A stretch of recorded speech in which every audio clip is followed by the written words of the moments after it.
Hey everybody, welcome back to Red Roof Reading. I wanted to go ahead and read you another fun Christmas story. This one is going to be How the Grinch Stole Christmas by Dr. Seuss.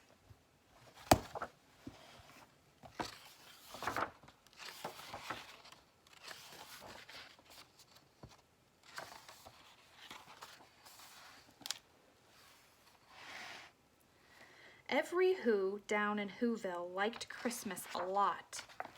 But the Grinch, who lived just north of Whoville, did not. The Grinch hated Christmas, the whole Christmas season. Now please don't ask why. No one quite knows the reason. It could be his head wasn't screwed on just right. It could be perhaps that his shoes were too tight. But I think that the most likely reason of all may have been that his heart was 2 sizes too small. But whatever the reason, his heart or his shoes, he stood there on Christmas Eve, hating the Whos, staring down from his cave with a sour, Grinchy frown at the warm lighted windows below in their town. For he knew every Who down in Whoville beneath was busy now hanging a mistletoe wreath. And they're hanging their stockings, he snarled with a sneer. Tomorrow is Christmas, it's practically here. Then he growled with his Grinch fingers nervously drumming.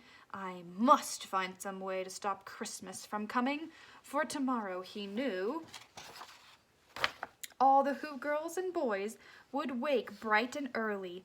They'd rush for their toys, and then, oh the noise, noise, noise, noise. And that's one thing he hated, the noise, noise, noise. Then the Whos, young and old, would sit down to a feast, and they'd feast, and they'd feast, and they'd feast, feast, feast, feast. They would feast on Who pudding and rare Who roast beast, which was something the Grinch couldn't stand in the least. And then they'd do something he liked least of all. Every Who down in Whoville, the tall and the small, would stand close together with Christmas bells ringing. They'd stand hand in hand, and the Whos would start singing. They'd sing, and they'd sing, and they'd sing, sing, sing. And the more the Grinch thought of the Who Christmas sing, the more the Grinch thought, I must stop this whole thing. Why, for 53 years, I've put up with it now. I must stop this Christmas from coming. But how? Then he got an idea, an awful idea. The Grinch got a wonderful, awful idea. I know just what to do, the Grinch laughed in his throat, and he made a quick Santa Claus hat and a coat. And he chuckled and clucked, what a great Grinchy trick. With his coat and this hat, I look just like Saint Nick. All I need is a reindeer. The Grinch looked around, but since reindeer are scarce, there was none to be found. Did that stop the old Grinch? No, the Grinch simply said, if I can't find a reindeer, I'll make one instead. So he called his dog Max. Then he took some red thread, and he tied a big horn on the top of his head. Then he loaded some bags and some empty sacks on a ramshackle sleigh, and he hitched up to old Max. Then the Grinch said, get up! And the sleigh started down toward the homes where the Whos lay a snooze in their town. All their windows were dark, quiet snow filled the air. All the Whos were all dreaming sweet dreams without care. When he came to the first little house on the square, this is stop number 1, the old Grinchy Claus hissed, and he climbed to the roof, empty bags in his fist. Then he slid down the chimney, a rather tight pinch, but if Santa could do it, then so could the Grinch. He got stuck only once, for a moment or two, then he stuck his head out the fireplace flue, where the little Who stockings all hung in a row. These stockings, he grinned, are the first thing to go. Then he slithered and slunked, with a smile most unpleasant, around the whole room, and he took every present.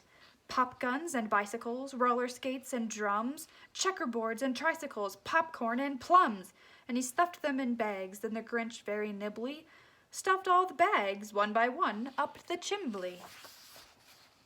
Then he slunk to the icebox, he took the Who's feast, he took the Who pudding, who took the roast beast. He cleaned out that icebox as quick as a flash. Why, that Grinch even took their last can of whoosh hash.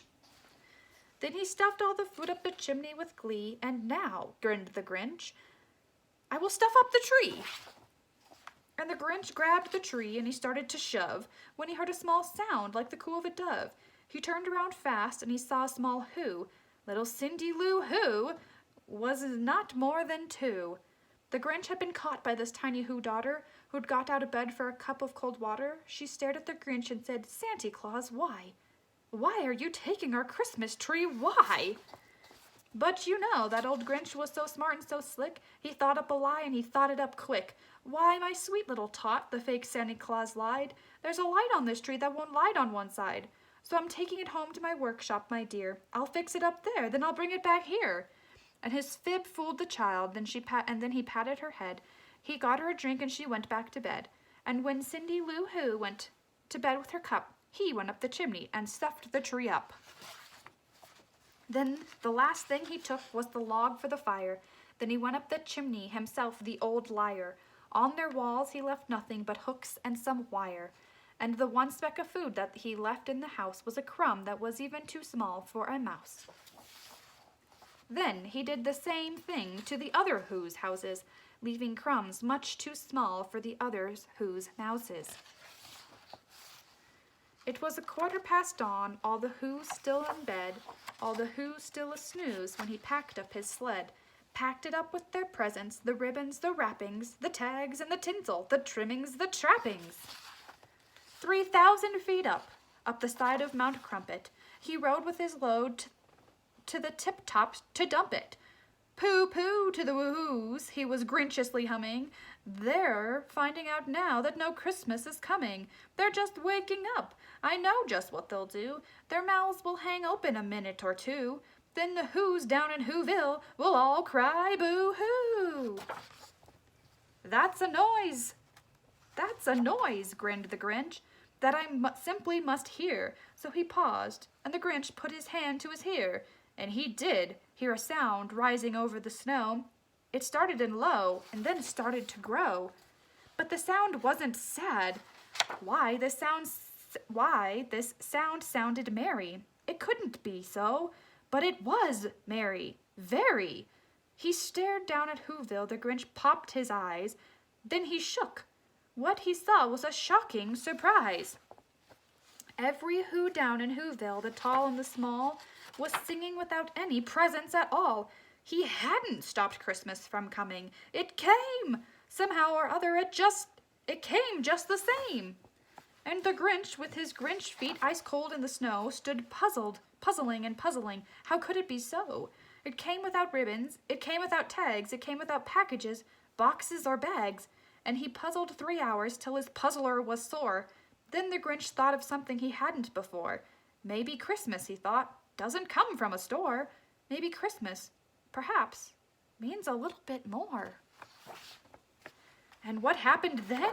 Well, in Whoville, they say that the Grinch's small heart grew 3 sizes that day. And the minute his heart didn't feel quite so tight, he whizzed with his load through the bright morning light, and he brought back the toys and the food for the feast. And he, himself, the Grinch, carved the roast beast. Hope you guys enjoyed Dr. Seuss's How the Grinch Stole Christmas. Thanks for joining us. Talk to you later.